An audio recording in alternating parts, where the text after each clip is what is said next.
Guys, ito guys yung ating ingredients. Bawang, sibuyas, basil, yung ating scallops. Meron tayo ditong cream, maliit lang. At saka isang maliit na gatas iba.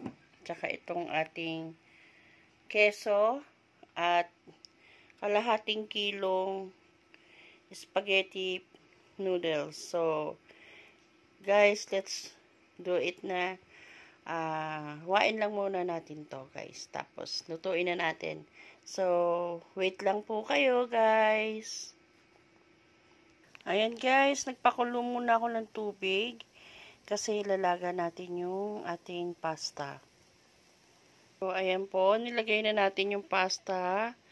So, upon instruction, doon na po kayo sumunod sa likod ng plastic ng pasta. May mga instruction po doon paano lutuin yan. Guys, hello guys.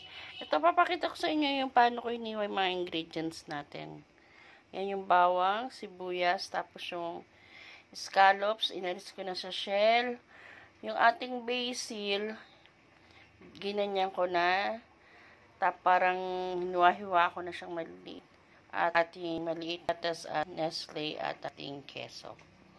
So, antayin na lang natin maluto yung noodles at magigisa na tayo ng ating sauce. Wait lang, guys.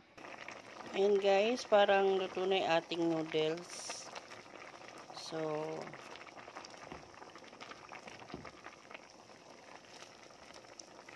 ilagay na natin to sa malamig na tubig para hindi naman siya magdikit-dikit, maging malabsak.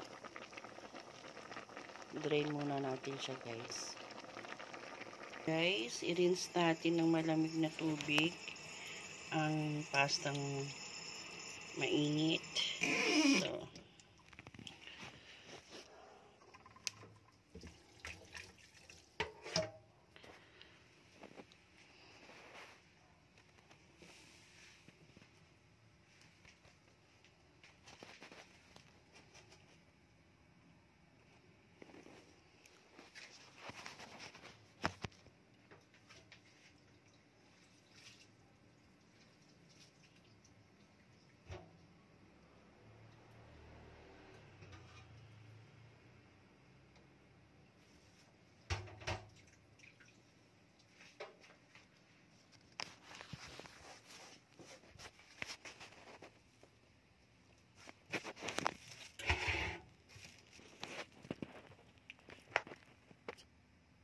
nalagay ko na siya sa strainer.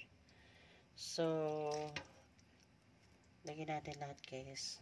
So, ayan, guys. Sinet aside natin yung ating pasta noodles na luto na. So, punta na tayo sa ingredients na sauce niya. Guys, ayan. Lagyan na natin ng mantika yung ating kawali. Ayan. Next natin, guys, yung ating bawang.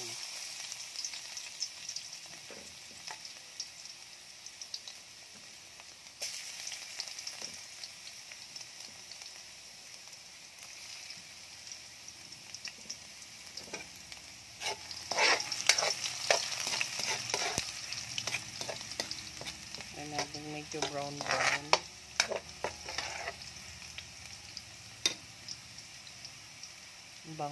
Bango guys talaga ng bawang. Next yung ating sibuyas.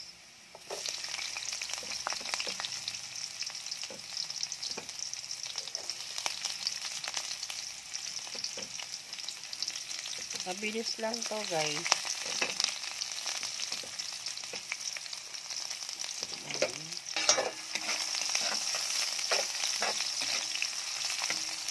Bango.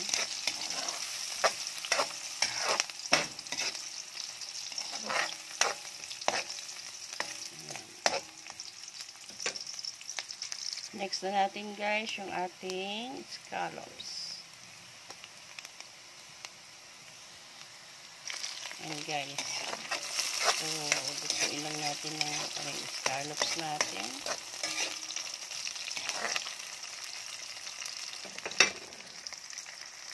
ilagay na natin yung ating evap milk.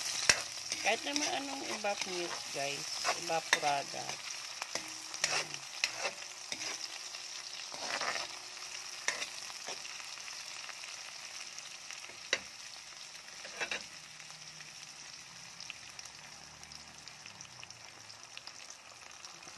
Nato natin to.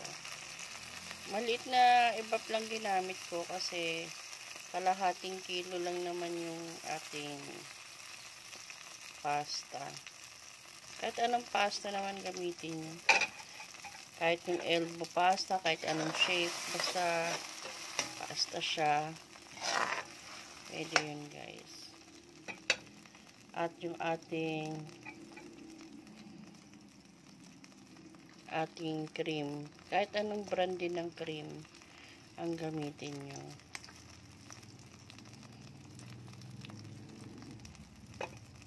At ilalagay ko yung ating basil para masarap naman ang lasa. Ano siya. Yan, guys. Then, salt and pepper. Yun lang, guys. Pag kumulo yan, luto na yan. Tsaka natin i-ano sa ating pasta noodles. Ayan na, guys, yung ating finished product na pasta with creamy sauce na may scallops at basil. So, that's it na, guys. Salamat po. Let's keep on watching. Please like and share. Subscribe po.